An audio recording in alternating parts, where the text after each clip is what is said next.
Clinton Wilkins is in the house, and he's brought along his entourage, and among the entourage is Chris Turcotte, who's president of CENTUM Financial Group. Chris, hello. Good to see you again. Yes, indeed. Thanks for coming on our show. Yeah, it's indeed. Thanks for coming on.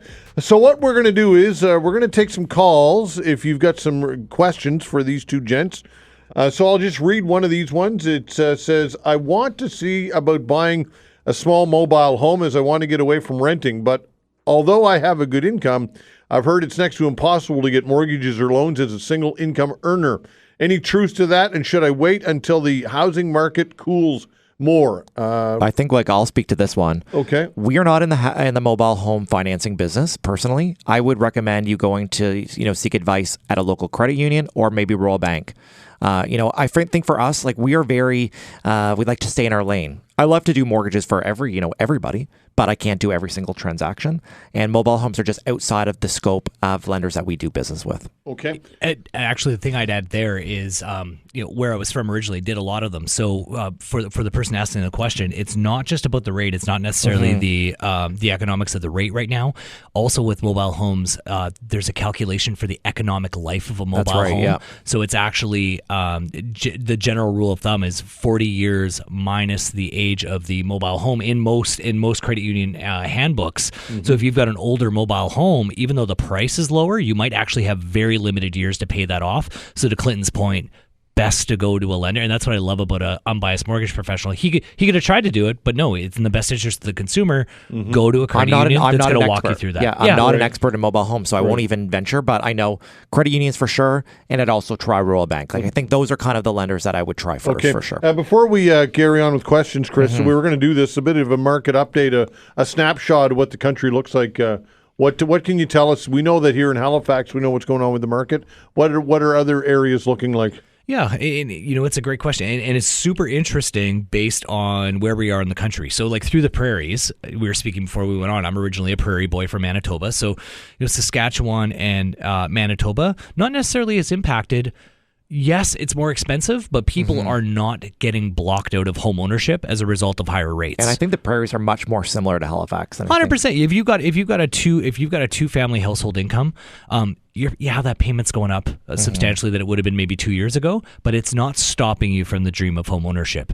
In the Torontos and the Vancouvers, where you couldn't find a home for under $1.5 million, it's unrealistic that at today's rates you need a household income of $450,000. It's not real life. Right. So because of that, the dream of home ownership has been on hold for a lot of people in those bigger centers. As a result, you've seen prices come down, but not as much as you'd figure they would, given the fact that a 1 or 2 year fixed right now, you're nearing 7%. So why do you think it's not as much as they should?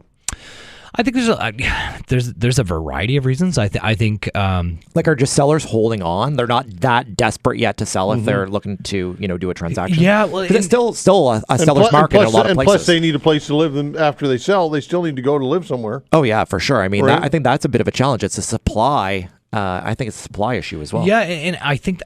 Unfortunately, you don't have to be doom and gloom, but I think that check's in the mail. We've got 60% of mortgages coming up for renewal in the next 3 years. Yeah, we just had Brenna on, and she said 4 million mortgages or something that are coming up even between now and next year, which is just a huge number. So especially in those big centers, imagine you might have bought or renewed when your interest rate was 1.5%. And now, yes, we know that the mortgage charter you guys had spoke about is potentially coming for relief, but that's not going to change the fact that you have to be able to pay the payments at 6%. If you're 4 or 5x the interest cost, I think that's when you're going to start to see the dramatic price increase, because people are going to have no choice but to sell.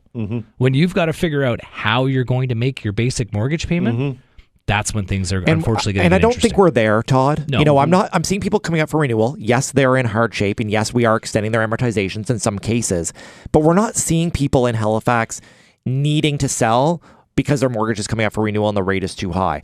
But I think that certainly is happening in Toronto and Vancouver, Chris. I don't know, have you been hearing those type of situations? There's a lot more pro bono counseling in the broker community there, because that is the question on the back of, at the forefront of everyone's mind. I'm okay right now, but if this situation doesn't improve, what's my renewal going to look like in a year and a half? Right. And should we consider selling? Should we consider downsizing? So it's getting really interesting. Todd, to answer your question there on the last kind of like province, what's always interesting is Alberta. Alberta's a cycle, right? Oil's good. Everyone buys a dually truck with a $1,200 payment, and everyone's rich. And when oil's down, it's the worst of times. It's the worst of times. And right now, oil's up. So what's really interesting is the Alberta community really has this like nice little like force field around it, where the real estate economy is like really, really strong right now. So there's some economic impact that's unique to that province in particular, where it's actually seeing growth year over year, which is fantastic to see. So it's a mixed bag by the sound of it. 100%. Via email, Mark asks this. Says, our mortgage will come up for renewal before long. Given the financial times we find ourselves in, is it prudent to try to negotiate with our financial institute, or is it wishful thinking? And the question goes on to say also, how much power does our government have in pleading with big banks to help Canadians as it pertains to mortgage rates? So I think I can take this one on. Okay. You can certainly ask your lender for, a better price. I think that's always great. But what we talked about with Brenna was even switching from lender to lender to get a better rate and term for you. And I think everybody's situation is different. I can tell you we're certainly seeing an uptick in customers wanting to take a variable rate mortgage product right now if they can qualify, because really that perception is the rates are going to be lower in the coming months and years. I think traditionally Canadians take a 5-year, and 60% of Canadians have had a 5-year term. And that certainly has been a major shift over the last period of time. I would say the most popular products we're seeing right now are like a 3-year fixed. People are kind of waiting and seeing and hoping that the rates are going to be lower in a couple of years. But I think the people that can qualify and have a little bit of more risk tolerance, variable rate mortgages are certainly more popular than they were even 6 months ago. Okay. I think what I'd throw in there for Mark is he said something interesting where he was like, "Do you think the government's going to help?" We got to remember that it was Tiff Macklem himself in July of 2020. The rates are going to be low for exactly. Rates are going to be low for a very long time. So if you're renewing or you're about to get into the market, don't worry. Rates are going to be real low for a long time, and rates have gone up 5%. Right. So Mark's saying, is the government going to do something? Yes, but as we're seeing with the mortgage charter, they are strictly reactionary. So my advice from I'm not in the market, I'm not doing mortgages. It's the simple thought. Yeah, you can go to your bank and hope that they get their best. Or you could go to an unbiased professional that plays with every bank. And I just think in this market, it's more critical than ever now that you have somebody unbiased that's going to give you all of your options. It's more critical than ever. It's not just about rate right now. It's, you gotta plan for the years ahead. 902-405-6000. Stu, hello. Hey, Todd, how you making out? Doing well. Go ahead with your question. All right, I have a question for the mortgage gurus there. Sure. So my renewal with Scotiabank is coming up in October of 2024. Okay.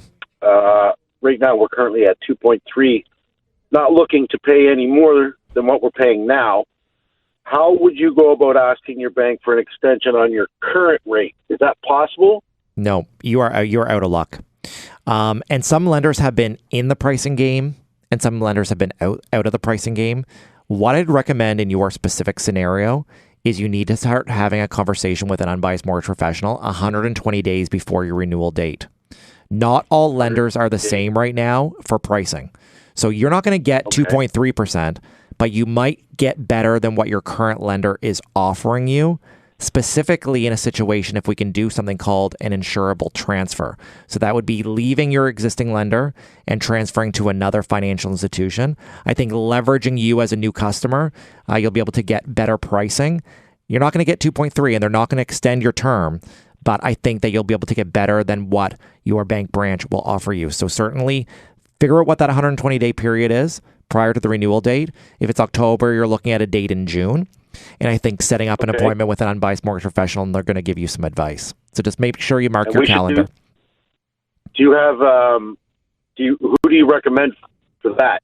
I mean, you can give us a call or any unbiased mortgage professional No, in give your Clinton area. a call.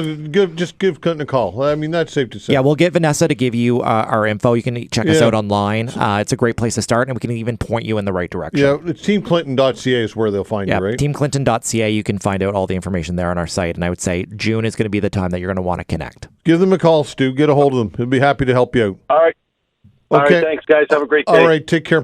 902-405-6000. Don't be so bad. Don't be so humble. We're here to educate, but I mean, if people want to call us, Todd, I can tell you, we have a lot of listeners that will reach out to me just for a little piece of advice. And, yes, we're in this for business, but we are here to educate people. And I can tell you, I've told so many consumers, you know what, it doesn't make sense for me to do a transaction. You need to go back to your lender and do this for 1 year and then come back to me. We're really in that advice business, and this business is about sustainability. Over 60% of the customers that we deal with every day in our office are repeat and referral from repeat. So I think that speaks just to the quality and the advice that we're able to give.